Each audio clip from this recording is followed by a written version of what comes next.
Happy to be joined by one of the best coaches in the game right now, Eddie Cha, who, of course, is helping the Korean Zombie get ready for his main event against Dan Ige on June 19th. Eddie, how's it going, man? How are you?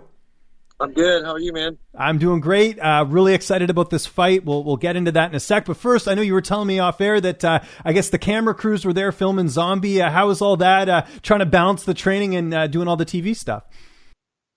It went well. They were filming UFC Justin, so it was a 3-day process. So that will be aired, I believe, a week before the fight. And then part 2, they're going to film on fight week, and then that'll be released a week after the fight. Yeah, and a little bit easier to do this interview this time around because we're in the States. You're in Arizona at Fight Ready. I know Zombie's doing his camp here. What brought you to that decision? Was it just, easier to get training partners in? Why did you decide to do the camp here as opposed to back home for him? Well, we always want to do camps here. We have so many resources out here with treatment, therapy, training partners, all access to our coaches and everything else. So the last time we did the camp in Korea, just COVID was so rampant and crazy, and Zombie didn't want to come out here. And this time around, he's wanting to take that chance. And so we're here running our camps and doing our thing. What went wrong in that Brian Ortega fight, in your opinion? What were some of the areas you looked at and thought, hey, we can improve on that going into this fight? Nothing to take away from Brian. I thought he thought a great fight and everything else. And a lot of people were saying we weren't ready for the southpaw stance and the kicks and everything else. And 100% we were. I think the getting caught with the elbow was just wasn't able to recover. So okay, no, fair enough. That was just the biggest thing. Yeah, definitely learned a lot from it for all of us. And let me go over here. Sorry. Yeah, no worries. It's a busy guy. I totally get it. So.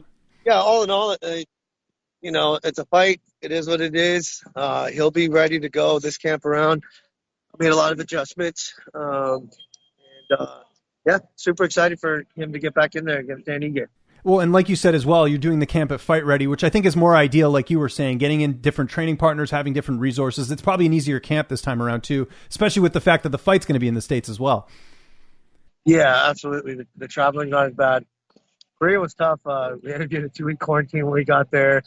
So that already wasted a couple of weeks in play and everything else. We have, like I said, we have all our coaching staff out here. And then we're actually even going to just drive out there. So it's about a 3-4 hour drive. We don't have to deal with the airplanes, airports and stuff. Yeah, no, that makes sense. Let's talk about Dan Ige. How do you feel like you guys match up against him? He's got great striking. We saw that in the Gavin Tucker fight. Stylistically, how do you look at this fight? I think it's a great stylistically. It's a great matchup. I think Zombie matches up well against anybody. He's right there as well. There you go. And, I think Ige is a tough opponent. He's on a hot, I believe, a 6-fight win streak or something like that. He's got a great camp, great coaching with Eric Nixick. And I'm excited to see, hopefully they'll put on a show. Yeah, no, we're really looking forward to it. Who are some of the main training partners for this camp that Zombie's training with for Dan Ige? We have 3 guys that are assigned to him right now. We're actually bringing in 2 more guys. It's hard because Ige's, I think Ige's a lot faster than most 45ers. And so we're bringing in actually a couple 25ers, 35ers with some speed.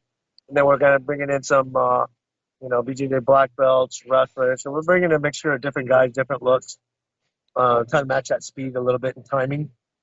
But we have Hunter Azur, we have Ramon Salazar, we have a couple Hawaiian kids, Christian Natividad, and a few other guys.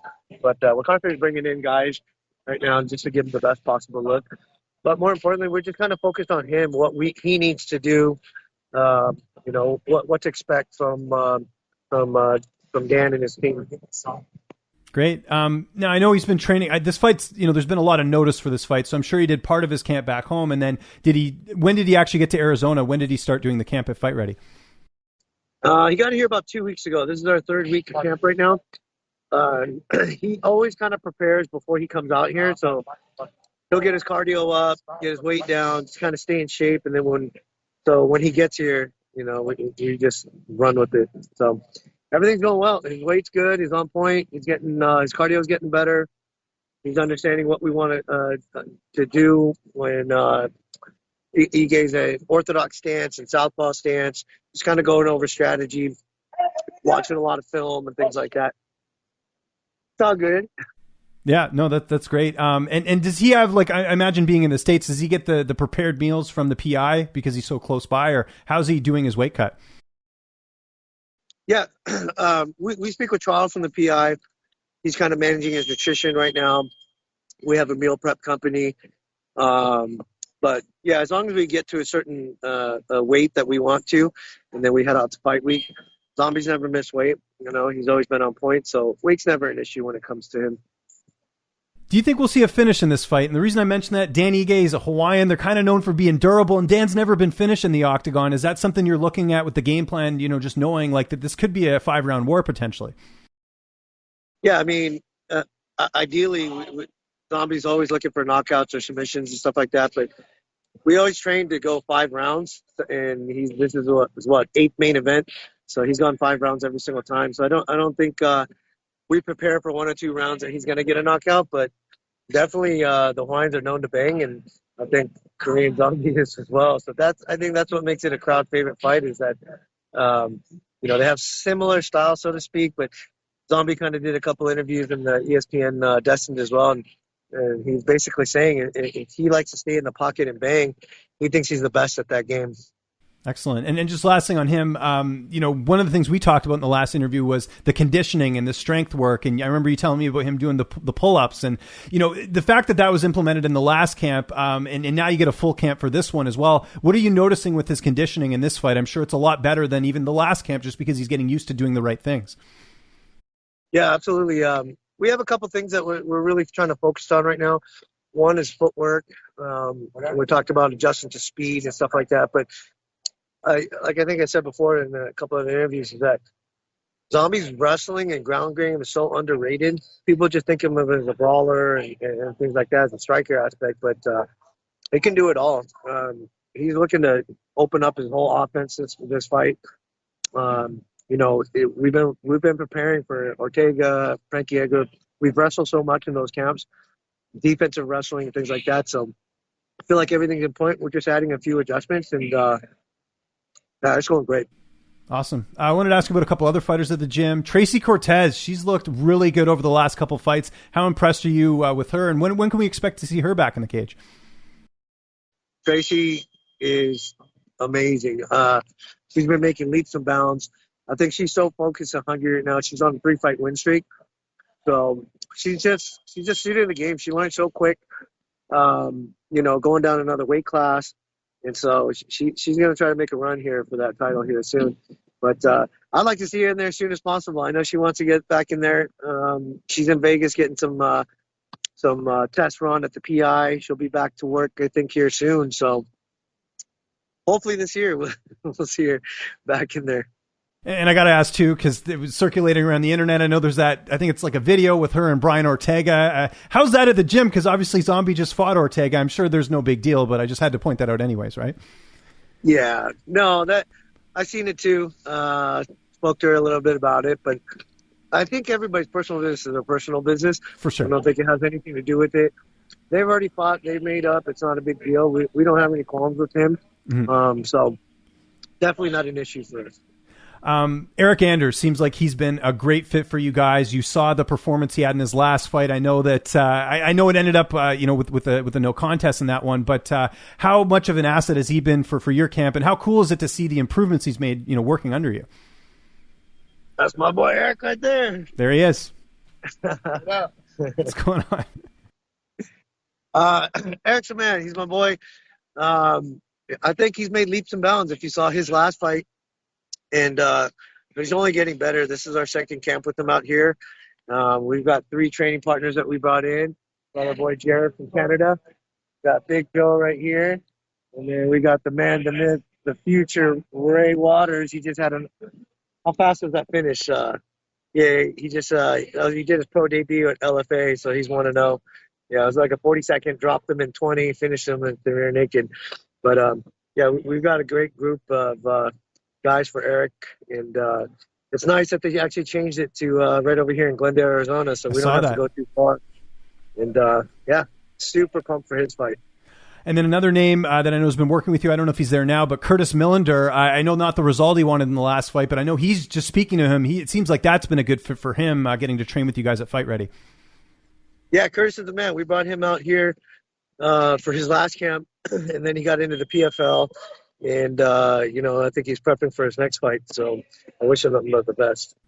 One quick thing I wanted to mention, just because I spoke to him before, and I wanted to kind of get your side of things. I know Drakkar Klose and you were very close, no pun intended, and I know that Drakkar has left the gym. What from your sort of vantage point, what sort of happened there? Not getting into too much details, but I just wanted to get your perspective, because I know Drakkar obviously wanted to sort of do his own thing. Yeah. No, I wish nothing but the best for Drakkar as well. I mean, we had a lot of great times and history and stuff like that. Unfortunately, that's just the way the game goes. You'd have to ask him about that, but because I don't really like to talk. No, for sure. That's I did ask him, and he sort of said some stuff, but that's why I wanted to get your perspective. But totally understand. Just wanted to ask anyways, just to kind of get your perspective on that, which is totally fine. Captain Eric, I know he's at your gym a lot. Does he work with all of your guys, or how does that work with sort of the coaching structure there at Fight Ready? Captain is all over the place. He's got a lot of fighters that he goes and travels and works with. But when he's here, he's a Fight Ready coach. He coaches our wrestling practices. He helps individuals out. He helps zombies camp out as well. But as far as a full-time coach here, he's definitely not. But we still consider him part of Fight Ready as a coach. Does he work at all with Zombie, or is that mainly just you? No, he worked with him the Frankie Edgar fight. He actually cornered with me out there. But Zombie mainly works with, let me pull him up right here, Santino DeFranco. Oh, that's right. Yeah, no, I've heard a lot of great things about Santino, yeah. He's my coach of the year. This guy is the man right here. So underrated. I think you're going to see more and more and hear more and more about him. But his birthday today, so I want to wish him. Oh, happy birthday. There you go. Good timing. And, but yeah, Tino is basically Zombie's jiu-jitsu, wrestling. I mean, he does it all. So that's his main coach as far as wrestling and all that. But, yeah, Captain's still helping out here. He's going to be coming back after Bellator this weekend, and he'll be part of camp as well. As a fellow coach, I got to get your perspective on this whole Diego Sanchez thing. I'm sure you've seen the training videos and obviously him being released and stuff. Have you seen that before, of a coach trying to take over a fighter's career like that? Like, what's sort of your perspective as an outsider? Yeah, I've seen. I don't know the guy personally, and I've seen him upside down, like hanging like a bat and getting hit at. I don't know what to say, man. I think that stuff is kind of crazy, to be honest with you. Someone was telling me the reasoning was to make him tougher, or to be able to withstand punches, unexpected. I don't know what it is, but I mean, Diego's already tough as a bat. That guy has 40 pro fights, so. To take unnecessary kicks and punches to the face and close your eyes is just absurd to me.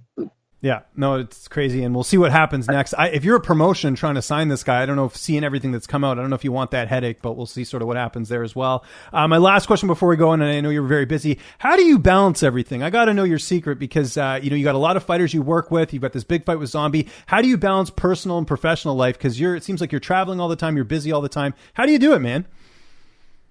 I think like every other coach, you just don't have a personal life.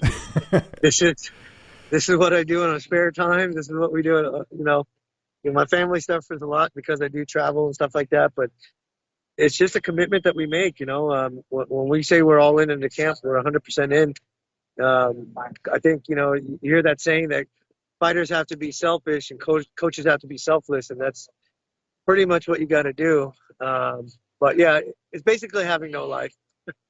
That's all. And I'm sure you know as well. I mean, covering the sport, constantly watching fights and films, got to interview everybody. It's the same thing. It's tough, but it helps that we love what we do, Absolutely. It would definitely be hard because we don't do it for the money. As you know, I don't think probably any coach is really rich and retired off. Right. Well, Same thing with the media. We're not living in mansions either. It's a lot of work, but it's about Google Calendar and having a patient wife are my two reasons I'm able to do this, honestly, because it's a lot of work. But I love it, like same way you do as well. Eddie, thank you so much for doing this. Always a pleasure. Anyone you want to thank, any thing you want to plug, any social media, anything like that, I'll give you the last word. Yeah, I'll just shout out to our teammates and coaches over here at Fight Ready, Scottsdale, Arizona. On Instagram, Eddie_Chaw. And that's it. I appreciate you having me.